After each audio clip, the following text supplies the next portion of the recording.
Hello, everybody, and welcome back to another exciting edition of 1 Million Cups. My name is Peter Hauk. I'm the community manager for the Zeal Center for Entrepreneurship. I am a member of the organizing committee for 1 Million Cups Sioux Falls, and today I am coming to you live from the Pinnacle Productions studios in beautiful Sioux Falls, South Dakota. For those of you who don't know what 1 Million Cups is, it's a program put on by the Kauffman Foundation in startup communities all across the country every Wednesday at 9 a.m. And it was started based on the idea, what could happen if we all got together and had 1 million cups of coffee? What sort of ideas could be hatched? What sort of businesses could be launched? What partnerships could be formed? What jobs could be created? I've said this before, but I got my job at the Zeal Center in part because of attending 1 Million Cups. So you never know what's going to happen when you get together on a Wednesday morning for a cup of coffee and a dose of entrepreneurship. We have a great program in store for you today. I've got Mark Stavenger here in the building with me live right now, and we are going to talk to him a little bit about Severance Brewing Company. But before we do that, let's take care of a little bit of housekeeping. Each week, we like to give our studio audience, I don't know. We like to give our audience the opportunity to introduce themselves if they've never been to 1 Million Cups before. So if that's you, if you've never been here with us before, please take a second to unmute yourself, turn on your video, and introduce yourself to the 1 Million Cups community here this morning.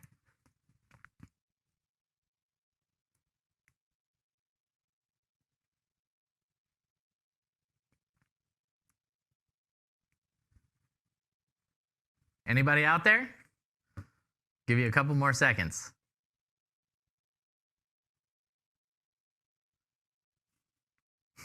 All right. Well, we'll move on. The next order of business is events, our calendar of events. We like to give people the opportunity to promote the events that they have coming up in the community this week or in the next couple of weeks. So if you have an event that you'd like our community to know about, please take a second to talk about it. And I know we have some of those going on. Hey, Peter. This is Sarah. I just wanted to share a couple events that we have coming up at the Zeal Center and Startup Sioux Falls. So the first is a pitch prep hour, which will be on April 6th over the lunch hour. And we will have Matt Paulson and Nick Harab as the guest experts who will be providing some educational information for people about putting together a great pitch. So that will be a great event. Don't miss it. And then also, of course, we have Hey Sioux Falls coming up on May 20th. But go out and buy your tickets. But even before you do that, please go on the website and nominate someone for a Hey Sioux Falls award. There are, I'll go really quickly through the different categories. There's some awesome categories. New Startup of the Year, Small Business of the Year, Best Pivot of the Year, Startup Champion of the Year, Corporate Innovator of the Year, and Social Impact Award. If you don't have a name for every single category, that's okay. But please go ahead and nominate someone. And Sarah, can you tell us what the website is to make those nominations? Yes, I will put it in the chat, but it's heysiouxfalls.com. That's easy to remember. I see Sadie Swears in the audience. Sadie, is there anything going on in downtown Sioux Falls today? That is a fantastic question, Peter, because is there something going on in downtown Sioux Falls? The answer is always. My name is Sadie Swear. I'm the Community Outreach Coordinator at downtown Sioux Falls. And this is a big weekend. Of course, it's one of my favorite holidays besides Easter. It's a first Friday. And you should know every first Friday in downtown Sioux Falls during the month, there's something special going on. So we're kicking off Restaurant Week this Friday, April 2nd, going through April 10th. And this is just a great promotion and celebration of our local restaurant scene. So these restaurants are going to have a featured menu for the whole entire week. You get an appetizer, an entree, a dessert, all for $40. And this is a great opportunity to try some new places to maybe try some of your favorite places and try out the new menu, but we have that information at dtsf.com. And we have the 3rd annual Easter egg hunt on Saturday. So there's going to be 17 different participating locations, and it's just really easy. This is a great way to explore downtown. The weather is looking pretty nice for this Saturday, but grab the family, grab the kids, go walk around downtown. We have a printable map for that on our website. Just visit the places and they'll have candy-filled eggs and other treats. Or we also have a link on Google Maps with all of those locations. So Easter egg hunt, restaurant week kicking off this weekend. Go to dtsf.com. Sadie, it's March 31st, isn't it? Is that the last day to participate in something? It sure is. I'm glad you brought it up, especially with the speaker today. Usually I don't try to talk about all the events happening, but today is the last day of Mash Madness. This is the 5th annual promotion, which is a craft brewery competition, including the speaker this morning. And it's been a great success so far. And it's been huge this month, but I'm sure Mark might talk about it a little bit this morning, but you can still go try some of these specially crafted brews that you can't find on the menus for Mash Madness in downtown Sioux Falls. It is the last night. We're announcing the winner tomorrow morning. We're all very excited to hear who it is. Yes, I am too. Any other events going on in the community today? If not, I will take that as a great segue to introduce our speaker today. We've got Mark Stavenger here in the studio with us today. He is with Severance Brewing Company. So Mark, welcome to 1 Million Cups.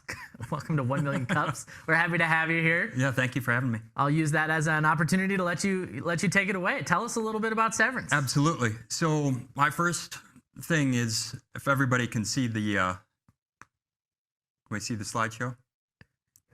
Okay, perfect. So does anybody know what that number on the screen represents? Any guesses? How many beers you've sold in Mash Madness? Close, but not quite. Is No, this so how that- many that- hours like you work in a year or something like that? Or not in a year, but a couple of years? Yeah, so that's right. So that's the average number of hours that somebody works in their lifetime. And so Severance Brewing Company started when myself and Scott Heckel, my business partner, both got but we're done with the jobs we had both had for 10 to 12 years. Really nice, comfortable jobs, provided a great living, but we needed something different. So we sat down and talked about opening a brewery. It was Scott had wanted to do it for 8 to 10 years, and the timing just was never right.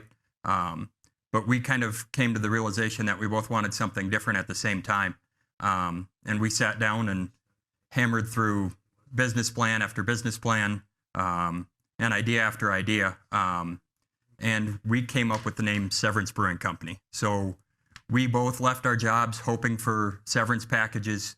Neither one of us received a severance package, so we decided to make Severance Brewing Company our personal severance package. So that's a little story behind the name, kind of how we came together. His wife Melissa and my wife Jen have been best friends since they were in kindergarten, and grew up together. So that's how Scott and I got introduced to each other. And whoever would have thought 3 years ago we'd go from those jobs to owning a brewery. So a little bit about the brewery. So Scott is our head brewer, and he does all of our brewing for us at Severance. So we have a 7-barrel brewing system, which is, one barrel is roughly 31 gallons-ish. And then we have 4 7-barrel fermentation vessels and 2 15-barrels, which allow us to brew double batches of our most popular beers, which our most popular beer has been, since we opened, has been Love Notes, our hazy IPA. I know it's a fan favorite of many. So it allows us to brew double batches of that to provide our tap room as well as distribution, some restaurants around town, and as well as we'll chat about it later a little bit, but our recent venture into canning. So supplying some local retailers with Severance beer. So last year we brewed 285 barrels of beer, so roughly 8,800 gallons or so. We have the capacity to triple that.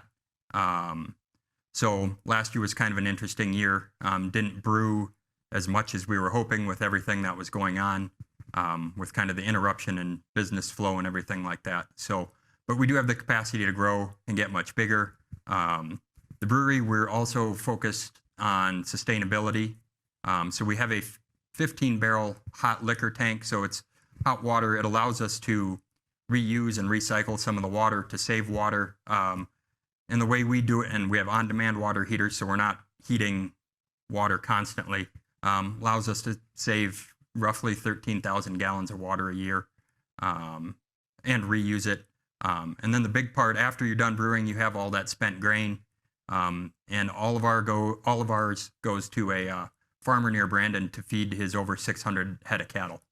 So we try and reuse everything we can.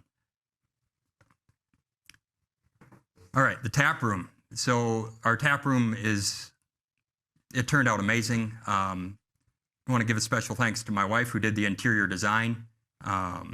We did win a Crushie from the Craft Beer Marketing Awards for one of the 4 coolest tap rooms in the U.S. last year. So we entered not really knowing what to expect. And to see our name come up was awesome. And most people don't know the tap room construction was done by myself, Scott, and Scott's dad. The only things we didn't do were plumbing, electrical, and HVAC. So we laid the tile, we built the bar, we installed the taps, we did a little bit of everything. Some things we probably didn't even know we could do, we figured out how to do. So it's truly been a labor of love. And so in the tap room, we have 18 beers on tap. We make our own non-alcoholic options as well. We're kid-friendly until 8, always dog-friendly. We have shuffleboard to come play. And we do one thing that's really cool is we have a Pints for People wall. So if you're in and there's somebody you know, a local community hero, somebody that's done something for you, you can buy a sticker, you can buy them a beer, stick it on the wall, and then you just tell them about it. And then next time they're in, they go peel it off and bring it up to the bar and they get a free beer. So it's something really cool. It's kind of an idea we came up with after touring breweries in Minnesota, Nebraska, Colorado, Iowa, trying to figure out what layout we wanted, what ideas worked for us. And I think it only took, 37 or 38 different variations of the floor plan before we figured out what we wanted to do. So it was quite a process, but definitely a fun one. Awesome. It looks like we already have a question in the chat. Do you guys host small private events? We do. We do. We don't have a designated event space necessarily, but we've actually had people come take their wedding pictures, coming straight out and sit in front of the bar and get wedding pictures taken, hosted graduation parties, retirement parties, anything like that. So, if somebody's interested in hosting an event, all they have to do is go on the website, find the email address, shoot us an email, and we can make it work. Awesome. So you might have noticed that over the last year, there's been a little thing going on. Maybe you've heard about it. It's a global pandemic. Kind of shifted a lot of people's lives pretty drastically. You mentioned a moment ago that you kind of got into canning out of necessity. Can you talk a little bit about what it was like having a brewery and still in the relatively early stages of operation and having to pivot like that to jump ahead in your 5-year plan? Yeah, so the first of all, running and trying to open a business and keep a very, very new business going during the pandemic was a challenge, one that obviously nobody ever thought they'd have to deal with. But the canning line is something that we had in our business plan for year 4 or 5. honestly. And once COVID hit and all the restrictions and the limited number of people that can come in, or the people that didn't want to come in or didn't feel comfortable coming in, we figured out we needed to find a way to keep the revenue stream going.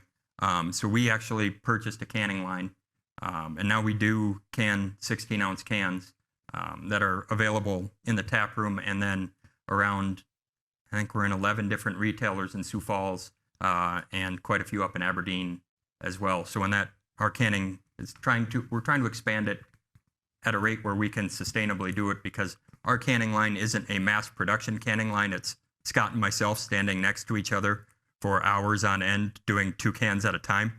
So it's not a huge operation, but it's been way more successful than I think we even thought it was going to be initially. So we're excited about it. We always have Love Notes in cans. Like I said, that's our most popular beer. And then we try and have we'll have 2 other varieties at all times. So you can either stop in the tap room, pick them up, or check around town. And we do have a Find My Severance or Seek My Severance on our website, and you can click on there too, and that tells you any location where you can find Severance beer. And I think for a lot of people who are on this call especially, we're all probably pretty big boosters for local businesses here.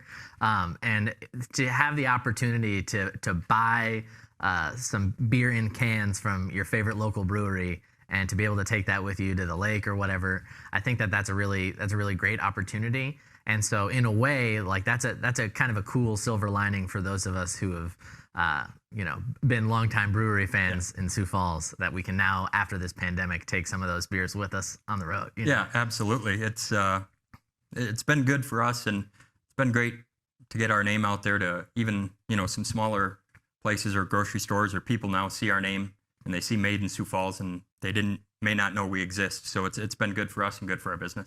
Yeah, great.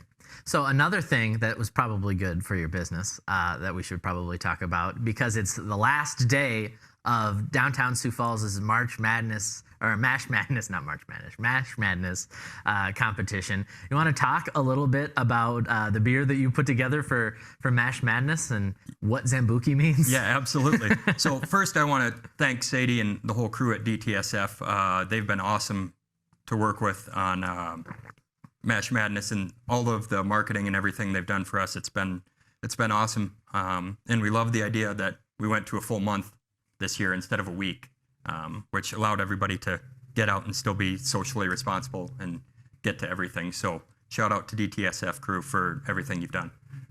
So our beer, Coconut Zambuki. So it's a coffee blonde ale with fresh roasted coconut. So the Zambuki is a slang term for coffee with alcohol in it.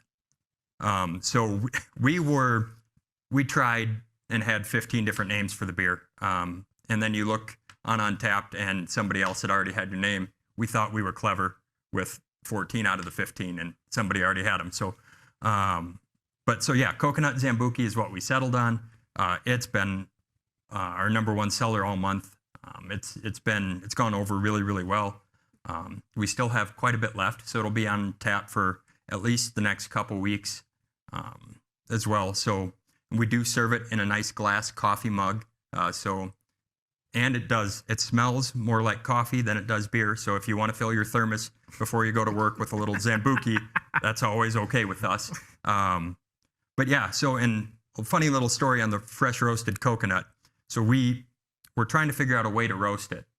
And we don't have, one of the conveyor, belt time or, things that could roast it. So Scott and I were sitting around one day, and I came up with the idea of, let's go back to the college dorm room staple. Everybody remembers the pizzazz, right? So we actually roasted all the coconut on the pizzazz in the brewery. So we just sat there and watched it spin and spin and toast. And the beer turned out fantastic. So just a little interesting story. The brewery smelled amazing for 3 or 4 days with the fresh roasted coconut. So you're just constantly roasting pretty coconut on a little on the pizzazz pizza platter size. The one 12-inch tray at a time. You get it, goes around 3-4 times, and it's good. And then you take it off, put it in the bucket, and then you reload it, and 4 or 5 hours later, I love that story, especially because entrepreneurs in general like have this feeling a lot of the times. It's called like imposter syndrome.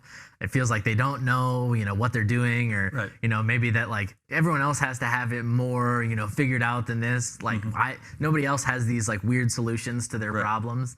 But like that's unilateral across all entrepreneurs. Is everyone is working with what they have, and using their resources to make their businesses as great as possible. So I love the idea of a coconut pizzazz or whatever. Yeah. And maybe that was that one of your names? That should have been one of your names for the beer, the coconut pizzazz. Coconut pizzazz. Maybe if we just do a coconut ale, we'll do that. Yeah. Coconut pizzazz. I like that idea. But yeah, no, I was gonna ask you about Zambuki. So your name, you chose the name Coconut Zambuki because that was what was available on Untapped. Is that why craft beers are always so uniquely named, because they have to compete with all the other craft beers on Untapped in a global marketplace, basically? Yeah, I mean, you think about all the craft breweries around the country and all the big breweries around the world, but even locally, I mean, you only have so many different ingredients and so many different things you can use that when you go to name a beer, you have to try and come up with something unique, or you just name it, the style that it is, like an amber ale or something like that, and go pretty generic. But coming up with names it's an interesting process. We have had some really interesting named beers. Like one of our first IPAs was Rampant Narwhals, because all the hops in it started with C. So what runs around in the sea? Narwhals. And so then we replaced that now with a new IPA called Narwhal Hunter, because it knocked that one off tap and replaced it. So coming up with names it's fun. Yeah. It's fun, but it's an interesting process. Do we have more? It looks like we have another question here. It seems like elevated NA options have been a big trend as of late. What do you serve at Severance, and what have you noticed an uptick in interest have you noticed an uptick in interest and or more NA or non-drinking customers stopping in? Yeah, so we have quite a few different non-alcoholic options. We do we make our own root beer, and we do a hopped lemonade. So it's lemonade, you carbonate it, dilute it a little bit, and then we pick a different hop and a different flavor of lemonade, and we let the hops sit in the lemonade for a while, so you get a little bit of that hoppiness that you get in a beer, but it's still non-alcoholic. And right now we have kombucha on tap as well. Yeah. But we have seen there's always usually somebody in every crowd that's not having a beer or is not a beer drinker. So we try and have as many options as we can. But our root beer and our lemonade both sell pretty well. Yeah. And I mean, as a brewery, you want people to come and enjoy your adult beverages, but at the same time, you also want people to be able to get home safe. So I think that offering those NA options is a really smart and innovative thing for breweries to do. And I'm noticing more and more that those like hopped non-alcoholic beverages are increasing in popularity. Yep. I think there's one that I keep getting ads for on like Facebook and stuff that's called like Hop Water or something like that. Yeah, we did Hop Water at the beginning. And it didn't move as well as the lemonade. So we figured let's take that tap line and let's put another beer on it, and then we'll just stick with the lemonade. Hop lemonade sounds really interesting. I haven't had your hop lemonade, but I might have to try that. Light, refreshing, little bitterness. It's good. The hard thing is going to be passing up the coconut Zambuki in favor of the hop lemonade next time I'm there. Then you can get the lemonade to go. Oh yeah, I can do a crowler of the hop lemonade. That's great. Absolutely. And I don't think I've said this yet, but the coconut Zambuki is an incredible beer. I gave it all 5s on my Downtown Sioux Falls app. It is fantastic, and the fact that it's served in a glass coffee mug it was perfection from marketing all the way through. So really, really great job. That is, thank you. I'm a big fan of your operation. Thank you. It looks like Sadie Sweer has raised her hand. I sure have. I just have a quick question, and I'm not going to ask another question about Mash Madness because y'all are doing my job for me. So thank you so much for that. But seriously, the breweries this year have been an absolute delight to work with. And Mark, you've been great. So proud of the work you've done and just happy you're in downtown. And one of my favorite parts about Severance, just besides the beer, because I love Severance Brewing beer, is the fact that you are so community focused and involved. And a couple of the things that I've noticed is you do something with like a monthly volunteer, monthly charity, nonprofit, as well as advocacy. And I noticed that you and I believe your wife were in Pier at one point too, talking about the brewery community. So could you speak to those two things about your monthly charity fundraisers and what advocacy you were doing? Yeah, absolutely. So our monthly charity, it initially started out as what we call our Give Back Tap, which we still do.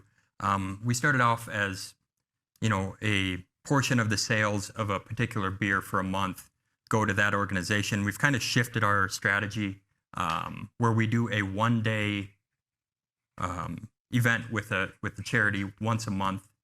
They come in, they're there for 3-4 hours, and then we do a portion of every beer sold for the whole time they're there. All gets donated to them. They come in, they can run trivia, they can run bingo, they can do whatever they want to do to bring awareness to their cause, and then we always do what we can to market it and create as much donation or volunteer signups or anything like that we can with the nonprofit of the month. We've worked with everything from Children's Home Society to the Humane Society, Midwest Honor Flight. So we've kind of covered a wide spectrum. Anything that involves helping our community, our people in our community, kids or animals, or the environment, we're all in. So we're always looking for new groups to help. So we do have on the website too, there's a link there if you have an organization that you think would like to be a part of it or would be interested in working with us. There's a form on there that they can fill out and it gets sent to me, and then we kind of sit down and chat about how we can help and how we can go back and forth and help each other out.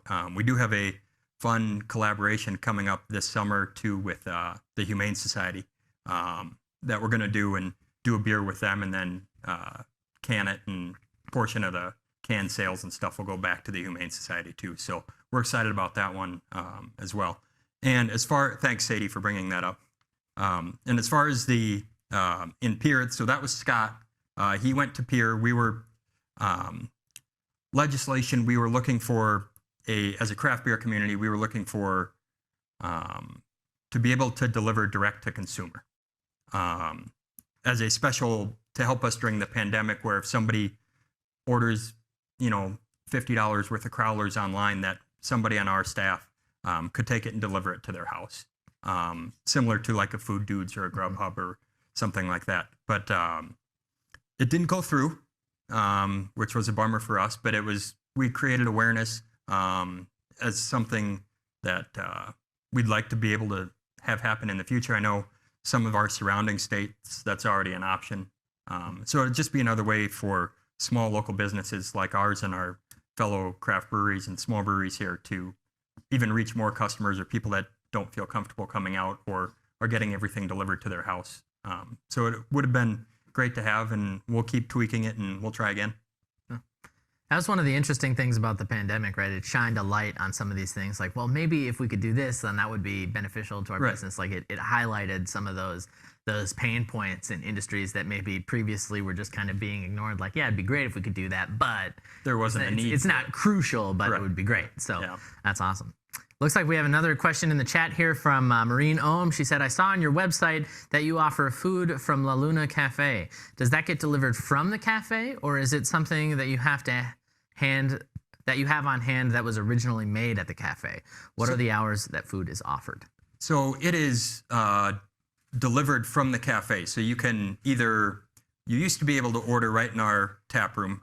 We've since changed that with the whole pandemic stuff. We've gone back to, if you walk over to La Luna, which is just 2 doors down, 5 or 10 steps from our door, you can order, they do pizzas, they do street tacos, they do burrito bowls, rice bowls, salads, that sort of stuff.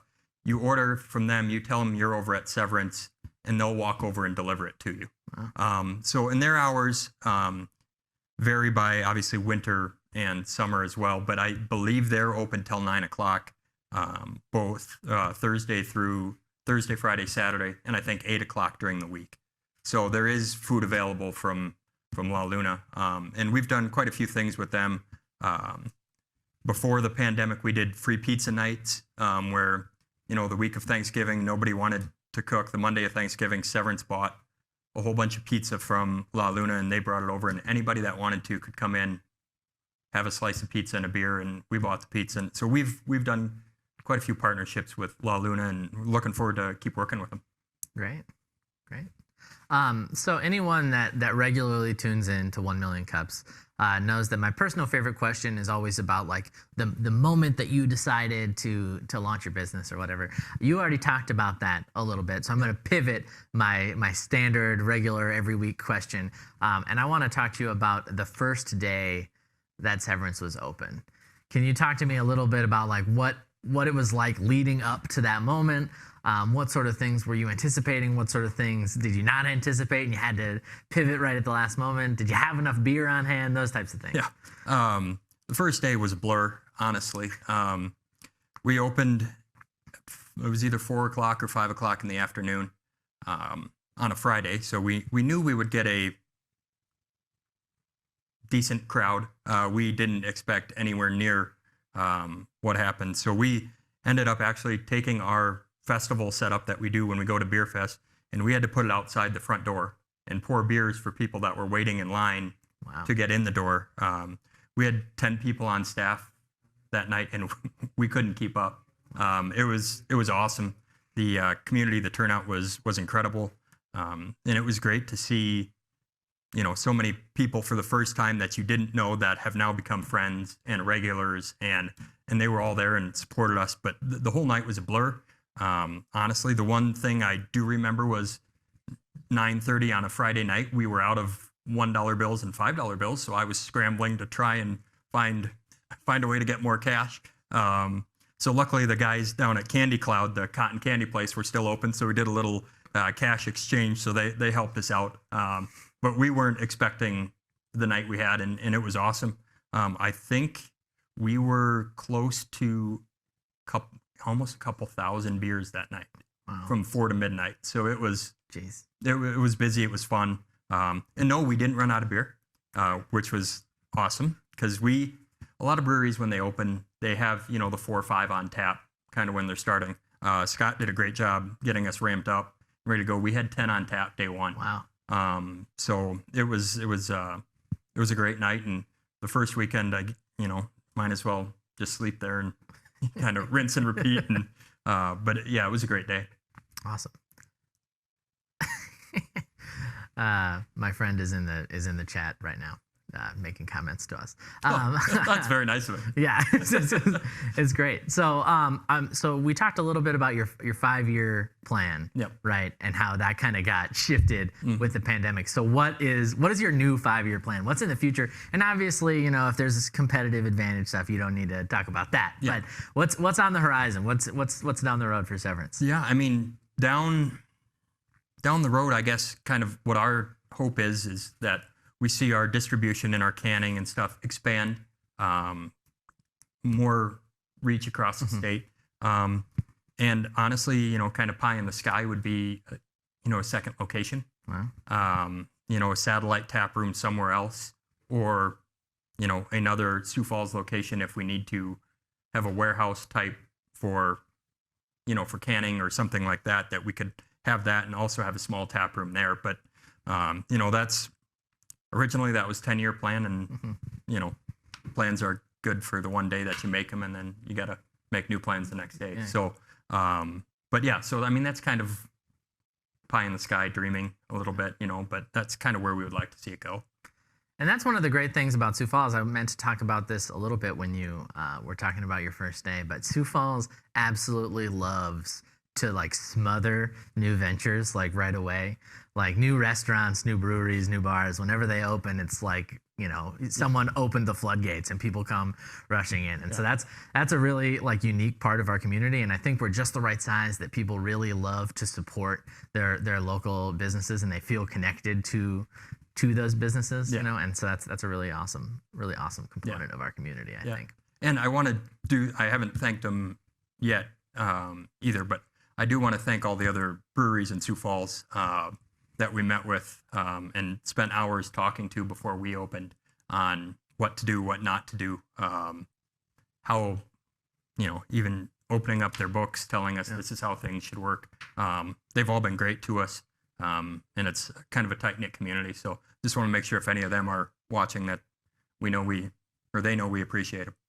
And that's kind of a cool thing too about breweries in general, right? Like there's a weird sense of collaboration amongst breweries as an industry that isn't universal across all other industries, you know, Right. Especially when they're all situated so close together. What's that saying? A rising tide lifts all boats. Right. You know, if there's a bunch of good breweries in downtown Sioux Falls, people want to go from one to the other to the other, Yeah. and so it's better for them and it's better for you if all of these breweries are good and working together and collaborating, and so that's awesome. Yeah.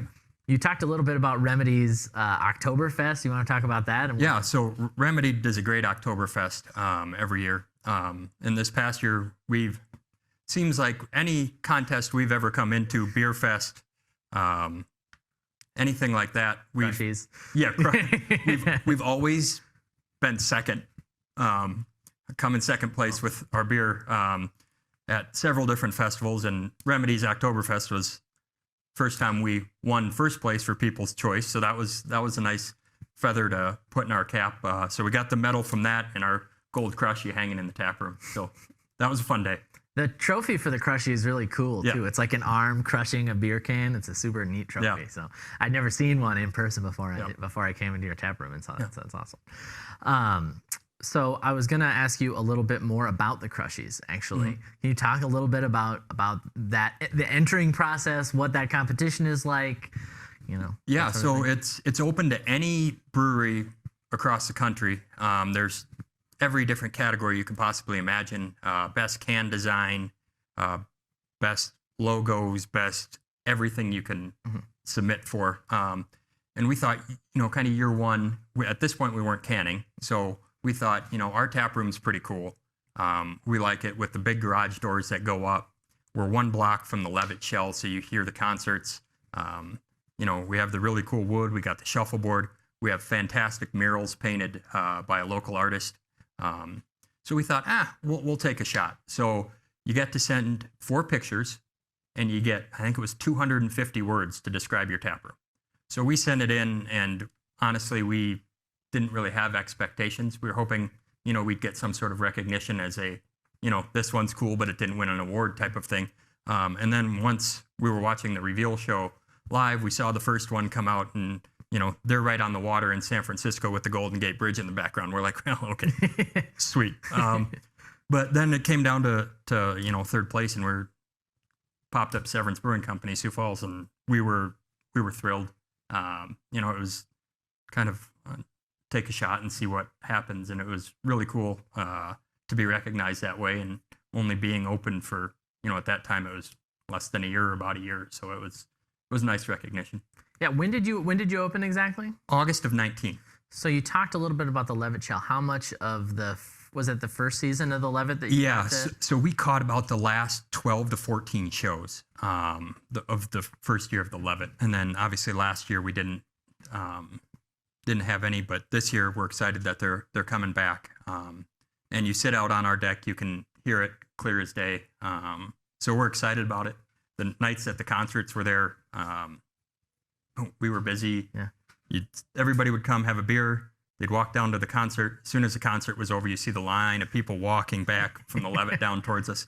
So gave our staff a chance to go, okay, here we go. So it's been great to have them there, and we're excited about working another summer with them. Yeah, you guys kind of got into that area. I think it's called Uptown. Sadie, if you can nod and confirm that. It is. Uptown I was just part gonna ask of a downtown. question about it. Say that again? I was just gonna ask a question about it. Well, ask your question. What gave you the vision to open at the Uptown location of Sioux Falls? And what's something you would like to change about it, or maybe see improved, or something that you love about it? The Uptown area. Yeah, so the Uptown We actually kind of stumbled on it. We were working with the group at Lloyd Companies, looked at probably 8 different places around town, and nothing was just quite right for kind of the vision we had. And then we went and sat down in their office, and they said, well, we got this new project coming. And this was still while they were just digging the hole. So they said, well, this is what it's going to look like. We have no tenants signed up. We don't even know for sure exactly when it's going to be done. So they gave us the layout, and we kind of looked at it, and it took Scott and I think, all of 24 hours to say, yeah, that's where we want to be. And the building turned out fantastic. The residents are great. A lot of great features, being right across from Falls Park. Yeah. And then with the Levitt right there, obviously, again, is a huge boost for us. And then what the city announced, not too long ago, with the new park that's coming right across the street from us, with the ice skating ribbon and the park and the hiking trails and stuff, is going to be awesome to get more people to that area during the winter as well. So we're excited about that. One thing and the other thing we're really excited about is the redevelopment of the Sioux Steel project, because that's kind of kitty corner from us. So that'll just be more people living downtown that are within walking distance. Yeah, and that whole neck of downtown Sioux Falls is really, when I was a kid, it kind of stopped before you got to Uptown. There's a big field or whatever leading up to Falls Park, and now you got the Levitt there, you got the ice ribbon, you got you guys, you got the Sioux Steel development. Yep. That I love the fact that we're continuing to plant that flag further and further out, so our downtown continues to grow. Yeah, we have. It's fun to hear. We have a lot of people that come back or used to live in Sioux Falls, that moved away and came back, and they go, when I was here 6 years ago, none of this even existed. And, it's kind of a cool transformation to that part of now Uptown. Yeah. It's, what is it? Not past 6th. What's the street right before you guys? Well, we are between like 3rd and 4th, or 3rd and 5th. But past 6th for a long time. Right. So what has been the biggest challenge being in that? Obviously there's some benefits to being in that location. You got the Levitt right there, and I'm not talking about the location specifically, but what's been the biggest challenge for you as a business going forward outside of the pandemic? The pandemic's been a pretty big challenge for everybody, right? Yeah, that's obviously number one. I think the biggest challenge is making sure we grow and we're always innovating and trying something new without doing it too quickly, or without kind of staying constant. We always want to be doing something new and different and innovative. And with all the craft breweries around the country, sometimes it's hard to come up with something new. That's where I'll give Scott a credit on. We now have the South Dakota's first, we believe, sour seltzer on tap. So the seltzer craze is going like crazy. Everybody's doing theirs, so we have a sour raspberry seltzer on right now, so it tastes like a sour beer. So trying to evolve and grow and deal with the shifting kind of marketplace and how people are doing things and want business done. And the real hard part that I guess we realized, we knew it was going to be there, was just the amount of government interaction required when you're producing and selling alcohol. It's just all the paperwork, make sure all your ducks are in a row. Yeah. We're finally getting to the point where the government kind of understands breweries, right? I know I talked to Derek Fernholz once about how when Fernson first started, the people didn't even know about what it took to open a brewery, and they were having people review it, and they had their grain mill or whatever in their brewery. And the people are like, oh, this whole room needs to be explosion proof or whatever. And it's like, you guys don't understand what a piece of equipment I'm talking about here. Yeah. So it's interesting. And that's definitely expanded. And again, credit to the guys that came before us that did quite a bit of that work and laid that groundwork. So it could be a little bit easier of a process for us. So you talked a little bit about seltzers. Anyone who's been paying attention to the beer scene or the alcohol craft beverage scene across the country, seltzers have exploded. Yes. And I've seen a lot of breweries are starting to shift to providing their own seltzers. Is that a wildly different process than brewing a beer? Is it mostly the same? You just leave out a few things? Or No, it's a very, very different process. Okay. It's a lot of sugar, a lot of water. Mm-hmm. So it's a very different brew process for Scott on that one. And like you said, a lot of the breweries now, I know a few of the big ones, half of their sales are now seltzers. So we're not at that point yet, but they're lower carb, lower calorie. So that's they're a healthier option for somebody that wants to go out and have a drink. But yeah, it's a different process, and they're gluten free. Yeah. So that's obviously there's no wheat or grain or anything in them. So that's also, and that's a big market now too. That opens up a whole market of people because I know just myself personally a number of people that don't drink craft beer because they react to the gluten in it or whatever. So it allows you to open up a whole new market of people that otherwise might be like, oh, I don't really want to go to a brewery. Right. Yeah, so that's awesome. Yeah. And it's a different feeling too. Like when you drink a seltzer, you feel like you should be like by the lake or something. Yeah, it's definitely after you're done mowing the yard or kind of hanging out outside during the summer drink for sure. Yeah, light and crisp and a little bubbly and refreshing. So is there anything that we haven't touched on today that you want the 1 Million Cups community to know about your business? Well, I guess I just want to tell everybody that we've worked with. I see a few familiar faces on the screen here that helped us get started or that we continue to work with every day. Thank you. We appreciate it. And I just want everybody to know that if there's anything that we can do to help to pair with another small local business, don't be afraid to reach out. We're always looking for partnerships to do something. Work with somebody, help somebody raise money, do a collaboration. We're all in for doing whatever we can to help our community.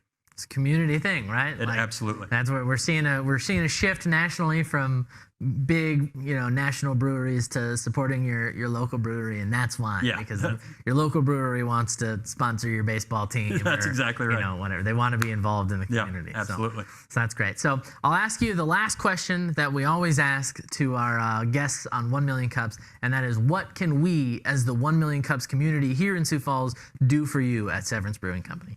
Just keep spreading the word about staying local and supporting people who live in our community, who want our community to be better, and do what you can to support us, support our friends in the brewing community, and support local. And you do a great job of it, and it's great to see so many faces and fellow business owners on the screen here. So, but yeah, just keep promoting local, keep promoting Sioux Falls, and you guys do a great job at that. All right. Well, thank you very much. We appreciate having you on. Yeah, thank you. Last thing, before we go, we always like to talk about what's coming up next and thank our sponsors here a little bit. So our next up on... well, I'll get to our sponsors first, I suppose. Thank you very much to First National Bank, which is our fiscal sponsor for 1 Million Cups, the Zeal Center for Entrepreneurship, Market Beat, and Pinnacle Productions, who has added all of this sizzle to our production value with 1 Million Cups. It's been really fun to do this virtually, but I can't wait to see you all in person. That still remains. So next up, we have Brandon DeJong from the Hello High. We have Corey Poor of Little Tykes University, who is one of our co-starters, Accelerator Program graduates, along with Andrea Van Essen, who is a writer who is also one of our co-starters Accelerator Program graduates. And then we have Remedy Brewing Company on April 28th. So we get to hear from another great downtown Sioux Falls brewery. Thank you all so very much for joining us here on this Wednesday morning. I hope you have a great rest of your day, and we'll see you next week.